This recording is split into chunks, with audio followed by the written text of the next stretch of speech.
ठुल में हिंदू बिरादरी ऐं जसकम पारां रानीपुर मां अगवा थियल आदेश कुमार ऐं प्रिया कुमारी जी बाज़ियाबी लाइ हिंदू बिरादरी ऐं जसकम पारां एहतजाज कयो वियो। उन हवाले सां ॾिसूं था ठुल मां धरती टीवी न्यूज़ जे तालका रिपोर्टर मीर मोहम्मद बुरड़े जी हीअ रिपोर्ट।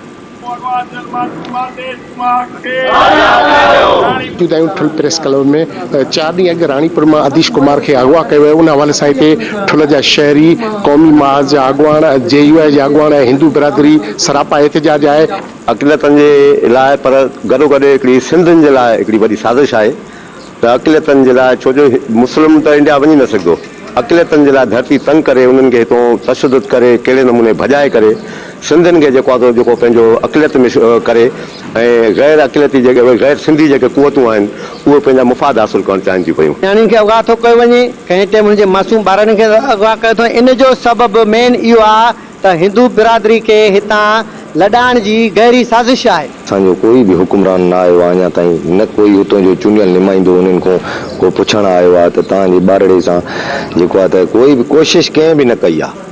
पुलिस हुजे, इंशाल्लाह पुलिस कोशिशि करे त उहे जल्द में जल्द बाज़ियाब थी वञनि। पहिरियों त असां पंहिंजे जेके बि चूंडियल नुमाइंदा आहिनि उन्हनि खे गुज़ारिश कयूं था त सिंध असेंबली में पंहिंजो आवाज़ उठाइनि। दीवाननि सां आख़िर नाजाइज़ी छो आहे? असीं हिंदू बिरादरी सिंध मां उन्हनि जा मासूम अगवा कया पिया आहिनि। असां हिन खे खुलियल दहशतगर्दी सम्झूं था।